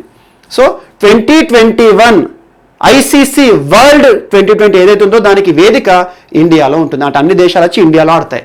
ఆ తర్వాత 2022 ఎప్పటిది? 2020లో జరగాల్సింది 2022లో జరుగుతుంది. ఎక్కడ జరుగుతుంది? ఆస్ట్రేలియా జరుగుతుంది. అండ్ 2021లో మహిళల T20 వరల్డ్ కప్ కూడా ఉంది. ఆ తర్వాత 2023లో పురుషుల వరల్డ్ కప్ ఉంది. అదేంటి? ప్రతిష్టాత్మక 50 ఓవర్ మ్యాచ్. సో అలా రానున్న 3 ఏళ్ళ పాటు అన్ని వరల్డ్ కప్సే ఉన్నాయి. సో అదొకటి గుర్తుంచుకోండి. 2020 ఇయర్లో జరగాల్సింది ఈ ఇయర్ అక్టోబర్లో జరగాల్సింది 2022లోకి పోయింది. 2021కి వేదికనేమో ఇండియా ఉంది. సో ఈ రకంగా 2021లో వరల్డ్ T20 అనేది హోస్ట్ అంటే ఆతిథ్యం ఇచ్చే దేశం India. Most important. So YS Jaganmohan Reddy గారు ఇటీవల నూతన జిల్లాలను ఏర్పాటు చేయడానికి కమిటీని వేయడం జరిగింది. కమిటీలను వేస్తున్నారు.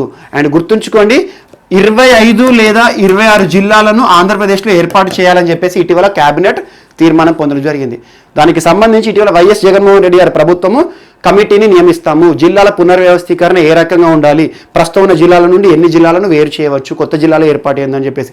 అండ్ దానికి సంబంధించి గుర్తుంచుకోండి జిల్లాల పునర్వ్యవస్థీకరణ చట్టము 1974 ఆధారంగానే జిల్లాలను పునర్వ్యవస్థీకరణ చేసే అధికారం రాష్ట్రానికి ఉంది.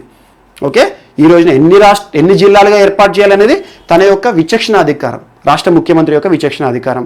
20 ఏర్పాటు చేస్తారా, 25 ఏర్పాటు చేస్తారా, ప్రస్తుతం ఉన్న జిల్లాల నుండి ఎన్ని ఏర్పాటు చేస్తారా అనేది తన ఇష్టం. కానీ లిమిటెడ్ అనేది ఉండాలి. ఎందుకంటే అఖిల భారత సర్వీసులు ఏవైతే ఉంటాయో, కేంద్రం పంపించే ఐఏఎస్ ఐపీఎస్ సర్వీసులు ఏవైతే ఉంటాయో వాటి విషయంలో కేంద్రానికి ఖచ్చితంగా సమాధానం ఇవ్వాల్సి ఉంటుంది. సో అలా జిల్లాలు ఎలా ఏర్పాటు చేయాలన్న కూడా కొన్ని ప్రాతిపదికల ఆధారంగా చేయాలి. అండ్ జిల్లాల పునర్వ్యవస్థీకరణ చట్టం 1974 ఆధారంగానే తెలంగాణ రాష్ట్ర ప్రభుత్వం కూడా కొత్త జిల్లాలను ఏర్పాటు చేసింది. ప్రస్తుతం 33 జిల్లాలు 31 నుండి 33కి అయినాయి. సో అదొకటి కూడా మోస్ట్ ఇంపార్టెంట్. అండ్ ఆటోమేటిక్గా రెవెన్యూ డివిజన్స్ పెరుగుతాయి, మండలాలు పెరుగుతాయి, అన్నీ కూడా పునర్వ్యవస్థీకరణ జరుగుతాయి. అండ్ రిక్రూట్మెంట్స్ కూడా జరుగుతాయి. ఆటోమేటిక్గా ఒక్కొక్క జిల్లాలో గ్రూప్ 1 స్థాయి అధికారులు కూడా, డివిజన్స్ పెరిగినంటే గ్రూప్ 1 అధికారులు పెరుగుతారు ఆటోమేటిక్గా, మండల్స్ పెరిగినంటే ఎంఆర్ఓలు గ్రూప్ 2 క్యాడర్స్ పెరుగుతాయి. సో ఆటోమేటిక్గా రిక్రూట్మెంట్ కూడా పెరుగుతుంది. సో ఇదొకటి కూడా మోస్ట్ ఇంపార్టెంట్. బట్ దానికి సంబంధించి రాష్ట్రపతి ఆమోదం ఉంటుంది కదా. ఎగ్జాంపుల్ జోనల్ వ్యవస్థ, ఇప్పుడు తెలంగాణలో లేట్ అవ్వడానికి కారణం ఏంటంటే జోనల్ వ్యవస్థ, దానిపైన రాష్ట్రపతి యొక్క ఆమోదం కావాలి. ఎందుకంటే ఆర్టికల్ 371D ఏదైతే ఉందో మనకు, దానిపైన ఇప్పటివరకు ఉంది జోనల్ వ్యవస్థ. 5, 6 అనేది తెలంగాణకు సంబంధించి, 1 to 4 అనేది ఆంధ్రాకి సంబంధించి ఉండే. సో దానికి సంబంధించిన అంశం ఏదైతే ఉందో ఆ విషయాలు మాత్రం కొంచెం జాప్యం అనేది ఉండొచ్చు. అదొకటి ఇంపార్టెంట్. సో కొత్త జిల్లాల మనకి ఏదైతే ఉందో, కొత్త జిల్లాల ఆధారంగా తెలంగాణ రాష్ట్రం ఏర్పాటు చేసిన జోనల్ వ్యవస్థని రాష్ట్రపతి ఆమోదం పొందితే ఇప్పుడు మనకి నోటిఫికేషన్స్ అనేవి వస్తాయి. సో ఒక్కొక్క జోన్ ఏర్పాటు చేసాం మన తెలంగాణలో, ఈ జోన్లు అనేవి కొత్త జోన్లు అనేది ఆమోదం పొందే కథం నోటిఫికేషన్ అనేవి స్టార్ట్ అవుతాయి. సో అభ్యర్థులు ప్రిపరేషన్లో ఖచ్చితంగా ఉండండి. కొంచెం లేట్ అయినా కూడా ఖచ్చితంగా నోటిఫికేషన్ వస్తాయి. 1 సీజన్ ఖచ్చితంగా వస్తుంది. Okay, next. So ముకుందలత్ cultural historian అంటారు దాన్ని. కల్చరల్ హిస్టోరియన్ అంటే భారతదేశానికి సంబంధించి సంస్కృతి రచించే చరిత్రకారుడు. సో కోల్కతా ప్రాంతంలో, వెస్ట్ బెంగాల్ ప్రాంతంలో జన్మించాడు. ఇటీవల జైపూర్లో మరణించడం జరిగింది. సో ఇటీవల చనిపోయిన ముకుందలత్ గారు ఏ రంగంలో సుప్రసిద్ధులు అంటే హిస్టోరియన్. ఏ హిస్టోరియన్? భారతదేశ సంస్కృతిని రచించే ఒక హిస్టోరియన్ ఇటీవల చనిపోవడం జరిగింది. సో తనకి సంబంధించి తన జీవితంలో పద్మశ్రీ అవార్డు కూడా గెలుచుకున్నాడు తను. సో పద్మశ్రీ అవార్డు హోల్డర్ ఒకప్పుడు. ఓకే, సో చనిపోయిన వ్యక్తి ఈరోజు వార్తల్లో నిలిచాడు. Most important. అండ్ చరిత్రకారుడు, ఆర్కియాలజిస్ట్, ఇద్దరి మధ్యలో డిఫరెన్స్ ఏంటి? చరిత్రకారుడు యొక్క విధానం ఎలా ఉంటుంది, ఆర్కియాలజిస్ట్ ఎలా ఉంటాయి? ఒకటే, చరిత్రను రచించడమే, కానీ వారు అవలంబించే విధానాలు వేరుగా ఉంటాయి. సో ఆ రకంగా మనకి చరిత్రకారుడు ఇతను, హిస్టోరియన్. Okay, next. సో మనకి ఈరోజు వార్తలో నిలిచిన లతీఫ్ ఖాన్ గారు ఎవరి? తను మున్సిఫ్ అనే ఒక ఉర్దూ పత్రిక చీఫ్ ఎడిటర్. ఉర్దూ తెలంగాణ ప్రాంతంలో చాలా ప్రతిష్టాత్మకంగా ఉంటుంది మున్సిఫ్ ఉర్దూ పత్రిక. సో ఈ మున్సిఫ్ ఉర్దూ పత్రిక ఫస్ట్ ప్రారంభ, సింపుల్ చెప్పాలంటే ఫౌండర్ కాదు తను, మధ్యలో ఆ మున్సిఫ్ పత్రికను తను కొనుగోలు చేశాడు. చాలా వరకు కూడా తను సికింద్రాబాద్ కోఆపరేటివ్ బ్యాంక్ చైర్మన్గా చేశాడు తన జీవితంలో. అండ్ సుల్తాన్ ఉలులుం సంస్థకి అధ్యక్షుడిగా చేశాడు. మున్సిఫ్ అనే ఒక ఉర్దూ పత్రిక, చాలా మంది కూడా ఉర్దూని అభిమానించే వారికి న్యూస్ పేపర్. ఆ మున్సిఫ్ పత్రిక చీఫ్ ఎడిటర్గా ఉన్న లతీఫ్ ఖాన్ గారు ఈ రోజున చనిపోవడం జరిగింది. Most important. తెలంగాణ నుండి అడిగే అవకాశం ఉంది బిట్. సో ఆంధ్రాకు కూడా ఇంపార్టెంటే. ఉర్దూ పత్రిక, భారతదేశంలో ఉర్దూ పత్రికలు చాలా రేర్గా ఉన్నాయి. సో అలాంటి ఉర్దూ పత్రిక chief editor. Okay, next. So Shyamlal Chakraborty CPM మాజీ మంత్రి. సిపిఎం అనగానే మీకు రావాలి కమ్యూనిస్టులు ఎక్కువగా ఉండే రాష్ట్రాలు, కమ్యూనిస్టు పరిపాలించే రాష్ట్రాలు. భారతదేశంలో 2 రాష్ట్రాలు ఫేమస్. కమ్యూనిస్ట్ అంటేనే ఆ రాష్ట్రాల అధికారంలో ఉంటుంది ఎప్పుడైనా. ప్రస్తుతం కేరళలో కమ్యూనిస్ట్ ప్రభుత్వం చూడండి. కేరళ హిస్టరీలో కేరళ యొక్క స్పెషాలిటీ ఏంటంటే ప్రపంచంలోనే మొట్టమొదటి కమ్యూనిస్ట్ ప్రజాస్వామ్య ప్రభుత్వం ఏర్పడింది కేరళలో ఎన్నికల ద్వారా. సో అలా కేరళ ఫేమస్. ఇప్పటి కూడా కమ్యూనిస్ట్ ప్రభుత్వమే పరిపాలిస్తుంది కేరళలో. కమ్యూనిస్ట్ సిద్ధాంతాలు చాలా వేరేగా ఉంటాయి. అంటే ఏంటంటే కమ్యూనిస్ట్ పరిపాలన కానివ్వండి, వాళ్ళు ఎక్కువగా డెవలప్మెంట్ పైన కాన్సన్ట్రేట్ చేస్తారు. వాళ్ళు ఎప్పుడు కూడా గ్రోత్ పైన కాన్సన్ట్రేట్ చేయరు. సో అలా వెస్ట్ బెంగాల్ కూడా కమ్యూనిస్టు చాలా ఏళ్ల పాటు కమ్యూనిస్టులు పరిపాలించారు. అలా కమ్యూనిస్టులు కొన్ని ఏళ్ల పాటు, కొన్ని డికేడ్స్ పాటు పరిపాలించారు. ఈ రోజున కమ్యూనిస్టు ప్రభుత్వం అంతమంది తృణమూల్ కాంగ్రెస్ అధికారంలోకి వచ్చింది. సో కమ్యూనిస్టు చాలా వీక్ అయిపోయారు. కానీ కమ్యూనిస్టు వెస్ట్ బెంగాల్ ప్రాంతాన్ని పరిపాలిస్తున్నప్పుడు తను మంత్రిగా చేశాడు. ఈ రోజున చనిపోవడం జరిగింది. సో సిపిఎం పార్టీ నుండి మంత్రిగా చేశాడు, మాజీ మంత్రిగా చనిపోవడం జరిగింది. ఈరోజు most important. And next Abanindranath Tagore. ఇటీవల తనకు 150 years బర్త్ యానివర్సరీ 150 years తను జన్మించి. సో అవనీంద్రనాథ్ ఠాగూర్ గారు ఎవరు అంటే రవీంద్రనాథ్ ఠాగూర్ వాళ్ళ నెఫ్యూ. సో ఇటీవల వార్తలు ఇచ్చారు 150 years సెలబ్రేషన్ సంబంధించి భారత ప్రభుత్వము తనని స్మరించుకోవడం జరిగింది. భారత్ మాత పెయింటర్ తను. సింపుల్ చెప్పాలంటే తను ఒక ఆర్టిస్ట్, తన జీవితంలో చాలా అద్భుతమైన ఆర్టిస్టిక్ వర్క్ చేశాడు. ప్రస్తుతం మనం చూసిన భారత్ మాత అని ఆర్టిస్టిక్ వర్క్ చేసింది తనే. అండ్ రవీంద్రనాథ్ ఠాగూర్ గీతాంజలి హిందీ వర్షన్లో రాయడంలో తన యొక్క పాత్ర చాలా కీలకం. సో చరిత్రలో వార్తలు నిలుస్తున్న వ్యక్తులు 150 years 100 years సంబంధించి ఎవరైనా వార్తలు నిలిస్తే తన గురించి చూడండి. బట్ చరిత్ర పుస్తకాల్లో మనం తన గురించి రవీంద్రనాథ్ ఠాగూర్ గారి గురించి ఎక్కువ కనబడదు. కానీ అప్పుడప్పుడు వార్తల్లో వస్తున్న వాటికి రవీంద్రనాథ్ ఠాగూర్కి తనకున్న సంబంధం గురించి రావచ్చు. ఈరోజు వార్తలు నిలిచిన అంశం చాలా నేషనల్ పేపర్స్లో అడిగారు, చూపించారు. Rabindranath Tagore 150th birth anniversary అని చెప్పేసి తన యొక్క ప్రోత్సాహం ఏంటి, తను బతుకున్నప్పుడు ఏం చేశాడు అలాంటి అడుగుతాడు. ఒక మంచి painter, he's known famous for painting Bharat Mata and most important 7th August 1871లో జన్మించడం జరిగింది. So artist and creator of the Indian society of oriental art national school of art ఏదైతే ఉంటుందో దానిలో కూడా తన యొక్క విశిష్ట సేవలు అందించాడు. సో మెయిన్ ఇంపార్టెంట్ గుర్తుంచుకోండి, Indian society of oriental art దాని యొక్క క్రియేటర్ తను. ఓకే, అదొకటి. రవీంద్రనాథ్ ఠాగూర్ ఈరోజు 150th బర్త్ యానివర్సరీతో వార్తలు నిలిచాడు. రవీంద్రనాథ్ సంబంధించి సన్నిహితుడు చాలా. సో గీతాంజలి పుస్తకం రాయడంలో రవీంద్రనాథ్ ఠాగూర్కి చాలా ప్రోత్సాహకంగా ఉన్నాడు తను. సో సాదియా దెహల్వీ రైటర్, తను కూడా రైటర్. ఇటీవల చనిపోయారు, క్యాన్సర్తో చనిపోయారు, 59 years ఏజ్. ఇటీవల చనిపోయిన వ్యక్తి ఒక రైటర్ సాదియా దెహల్వీ వార్తలు ఉన్నారు. తన గురించి అంత పెద్ద ఇన్ఫర్మేషన్ లేదు, కాకపోతే అడగొచ్చు. సో ఈరోజు వార్తలు నిలిచిన నెక్స్ట్ వ్యక్తి Rehana Fatima. So controversy person, కొంచెం ఏంటంటే కాంట్రవర్సీతో ఈరోజు వార్తలు నిలిచింది. తనకు సంబంధించిన ఒక కేసు సుప్రీంకోర్టు వరకు చేరింది. సుప్రీంకోర్టు ఇటీవల తనకు బెయిల్ ఇవ్వడానికి కూడా నిరాకరిస్తుంది. కారణం ఏంటంటే తను చేసిన ఒక చర్య ఏంటంటే తను బాడీ ఆర్ట్ అండ్ పాలిటిక్స్ అని చెప్పేసి ఇటీవల సోషల్ మీడియాలో కొన్ని వివాదాస్పదమైన వీడియోలను పెట్టడం జరిగింది. సోషల్ మీడియా రివల్యూషన్ కింద సింపుల్గా చెప్పాలంటే ఏంటంటే అర్ధనగ్నంగా హాఫ్ బాడీ పార్ట్ వరకు ఎలాంటి దుస్తులు లేకుండా తన కన్న బిడ్డలతోటే కొన్ని పెయింటింగ్స్ వేయించుకుంది శరీరం పైన. సో అలా పెయింటింగ్స్ వేసుకున్న చిత్రాలు ఏవైతే ఉన్నాయో, వీడియోస్ ఏవైతే ఉన్నాయో మనకి సోషల్ మీడియాలో రిలీజ్ చేసింది. బాడీ ఆర్ట్ అండ్ పాలిటిక్స్ అని పెట్టేసి దానిపైన సోషల్ మీడియాలో చాలామంది కూడా దుమ్మెత్తిపోసారు. కన్న బిడ్డలతోట ఇలాంటి చేపించడం ఏంటి, సో ఒక అర్ధనగ్నంగా ఒక స్త్రీ అలా చేయడం ఏంటి అని చెప్పేసి వివాదాస్పదం అనేది జరిగింది. సో రెహానా ఫాతిమా ఏ రాష్ట్రానికి సంబంధించిన వారంటే కేరళ యాక్టివిస్ట్ అంటే చాలా క్రియాశీలకంగా కొన్ని అంశాలపైన రెగ్యులర్గా వార్తలు నిలుస్తూ ఉంటారు. సో అలా రెహానా ఫాతిమాకు సంబంధించిన కేసు ఈ సోషల్ మీడియాలో ఈ బాడీ ఆర్ట్ అండ్ పాలిటిక్స్ ఆధారంగా కోర్టు పరిధిలోకి ఆ అంశం పోయింది. సుప్రీంకోర్టు ఏం చెప్పింది అంటే పోక్సో చట్టం కింద తనని తీర్పిచ్చింది. పోక్సో చట్టం అంటే 2012 వచ్చింది. పోక్సో అంటే ఏంటంటే ప్రొటెక్షన్ ఆఫ్ చిల్డ్రన్ ఫ్రమ్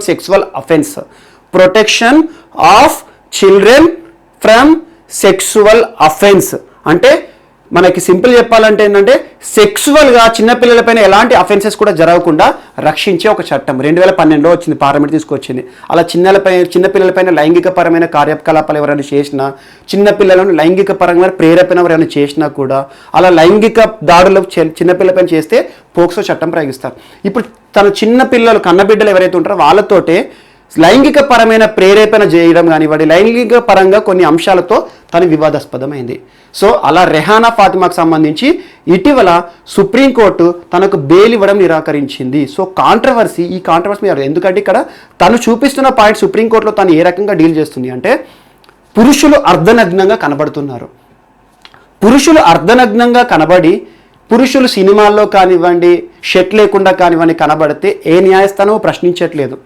మరి మహిళలు కూడా సమానమే అన్నప్పుడు అర్ధనగ్నంగా బాడీ ఆర్ట్ పాలిటిక్స్ కింద నేను పెయింటింగ్ వేసుకుంటే వచ్చే అసలు ఏంటి, ఎందుకు ఈ వివక్ష అని చెప్పేసి కొన్ని కాంట్రవర్సీ, అవన్నీ కూడా కొన్ని కాంట్రవర్సీ అవసరం డిస్కస్ చేయాల్సింది. కాకపోతే ఒక కాంట్రవర్సీ అర్ధనగ్న ప్రదర్శన ఆధారంగా అర్ధనగ్నంగా తన శరీరం పైన చిత్రాలను లిఖించు కన్నబిడ్డలతోటి చిత్రాలను పెయింటింగ్స్ వేయించుకోవడం ద్వారా సోషల్ మీడియాలో వైరల్ అయిపోవడం ద్వారా ఒక వివాదం ఏ వ్యక్తి విషయంలో జరిగింది అంటే రహానా ఫాతిమా. సో తనకి ఇటీవల సుప్రీంకోర్టు సర్వోన్నత న్యాయస్థానం కూడా తనకు బెయిల్ ఇవ్వడానికి నిరాకరిస్తుంది. ఎందుకంటే చిన్నపిల్లలతో చేయించాల్సింది అలాంటి పనులు కాదు, అర్ధనగ్న ప్రదర్శన వాళ్ళ ముందు చేయకూడదని చెప్పేసి కొన్ని అంశాలు ఉన్నాయి. అలా ఒక కాంట్రవర్సీ అంశంతో ఈరోజు రెహానా ఫాతిమా వార్తలో నిలిచింది. సో తను చెప్పింది ఏంటంటే పురుషులతో సమానంగా పురుషులను ఎందుకు అడగట్లేదు న్యాయస్థానంలో, మహిళలు ఎందుకు అడుగుతున్నారని చెప్పేసి ఒక పాయింట్ అడుగుతుంది. ఇది ఒకటి కూడా మోస్ట్ ఇంపార్టెంట్. సో పాలిటీలో అలాంటివి అడుగుతారు. పాలిటీలో కొన్ని కేసెస్ కానీ ఏమన్నా ఉంటే మోస్ట్ ఇంపార్టెంట్ సమానత్వం అనే సిద్ధాంతాల ఆధారంగా కొన్ని అంశాలు వార్తలు వేస్తే చూడండి, పాలిటీలో ఇన్డెప్త్ అనలైజ్ చేయండి, ఖచ్చితంగా బిట్స్ మెయిన్స్లో అడుగుతారు. సో ఈ రోజున ఒక పుస్తకం వార్తలు నిలిచింది, amazing Ayodhya. Amazing Ayodhya, amazing Ayodhya అనే ఒక పుస్తకాన్ని, అయోధ్య అనే అంశం ఈ రోజున చాలా డిమాండ్ ఉన్న వర్డ్ అయిపోయింది. చూడండి, అయోధ్య అయోధ్య, ప్రతి ఒక్కటి అయోధ్య అని కొన్ని రోజుల పాటు అయోధ్యకు సంబంధించిన వార్తలు వస్తూనే ఉంటాయి. ఈ రోజున అమేజింగ్ అయోధ్య అనే ఒక స్ప్లెండిడ్ యాన్షియంట్ సిటీ, చారిత్రక కట్టడం. మనకు అయోధ్య అనే పదం ఎట్లా పుట్టింది అని మనం ఒక స్పెషల్ వీడియో నేర్చుకుందాం. సో అలా అయోధ్యకి సంబంధించి పురాణము, దానికి సంబంధించిన అసలు సిటీకి సంబంధించిన అన్ని అంశాలను కూడా ప్రస్తావిస్తూ ఒక పుస్తకాన్ని రాయడం జరిగింది నీనా రాయ్ అనే ఒక వ్యక్తి. అమేజింగ్ అయోధ్య, ఇటీవల వార్తలు నిలిచిన అమేజింగ్ అయోధ్య అనే పుస్తకం యొక్క రచయిత ఎవరు అంటారు? నీనా రాయ్. నీనా రాయ్. So Neena Rai amazing Ayodhya. ఇటీవల అయోధ్యకు సంబంధించి శంకుస్థాపన జరిగింది కాబట్టి కొన్ని అంశాలు ఇన్ని కూడా మనం నేర్చుకున్నాము. మహావీర్ మొట్టమొదట అయోధ్య ప్రసాదము పొందిన వ్యక్తి అని, యోగి ఆదిత్యనాథ్ తనకు స్వయంగా ఇవ్వడం అని అవన్నీ నేర్చుకున్నాం. ఈరోజు అమేజింగ్ అయోధ్య అనే ఒక పుస్తకం కూడా వార్తలు నిలిచింది. అండ్ నెక్స్ట్ రా. సో రా సంస్థ, రా మనకు భారతదేశానికి సంబంధించి సింపుల్గా మనకు ఒక మోస్ట్ ఇంపార్టెంట్ ఏజెన్సీ రా. So research and analysis wing ఏదైతే ఉంటుందో రా సంస్థ కొన్ని ఆపరేషన్ చేస్తుంది, సీక్రెసీ ఆపరేషన్స్ భారతదేశానికి సంబంధించి. సో అలాంటి రాకి సంబంధించి వాళ్ళు చేసిన ఆపరేషన్స్ ఏంటి, భారతదేశ చరిత్రలో రా ఏమేమి ఆపరేషన్ చేసింది అని చెప్పేసి ఒక పుస్తకం రాసింది. రా the history of Indian covert operations, భారతదేశంలో రా చేసిన పనులు, కొన్ని సీక్రెట్ ఆపరేషన్స్ ఏమేమి చేసింది అని చెప్పేసి అన్ని కంపైల్ చేసి ఒక వ్యక్తి ఒక పుస్తకం రాశాడు. ఆ వ్యక్తి పేరు గుర్తుంచుకోండి, యతీష్ యాదవ్. యతీష్ యాదవ్. సో ఇటీవల రా అనే ఒక పుస్తకం, రా చేసిన ఆపరేషన్, రా సంస్థ చేసిన ఆపరేషన్స్ అన్నింటిని కూడా, కోవర్ట్ ఆపరేషన్స్ అన్నింటిని కూడా ఒక పుస్తక రూపంలో ప్రచురించడం జరిగింది. ఆ పుస్తకాన్ని ఎవరు రచించారు అంటారు? యతీష్ యాదవ్ గారు రచించడం జరిగింది. సో ఈ పుస్తకం కూడా జస్ట్ నేమ్స్ గుర్తుంచి, పుస్తకం వార్తలు ఎప్పుడైనా కనబడితే దానికి సంబంధించిన ఆథర్ ఎవరు, దేని గురించి సరిపోతుంది. ఆ బుక్లో ఏముందని చదవాల్సిన అవసరం లేదు, మన ఎగ్జామ్స్కి అవన్నీ రావు. బట్ ఉద్దేశం ఏంటి అని చూసుకోండి అంతే. అమేజింగ్ అయోధ్య, చారిత్రక అయోధ్య సిటీ గురించి రాయడం జరిగింది. సో అలా చూసుకోండి సరిపోతుంది. సో ఇవి ఈరోజు మనకి వార్తల్లో ఉన్న పుస్తకాలు, వ్యక్తులు మరియు క్రీడా సంబంధిత సమాచారము, అంతర్జాతీయ అంశాలు, జాతీయ అంశాలు. సో కొన్ని మిస్లేనియస్ అంశాలు ఏమైనా మిస్ అయితే మనం రేపటి క్లాస్లో ఖచ్చితంగా వీటిని మళ్ళీ యాడ్ చేసుకొని కవర్ చేసుకుందాం. ఓకే, రేపటి క్లాస్లో కలుద్దాం. Thank you.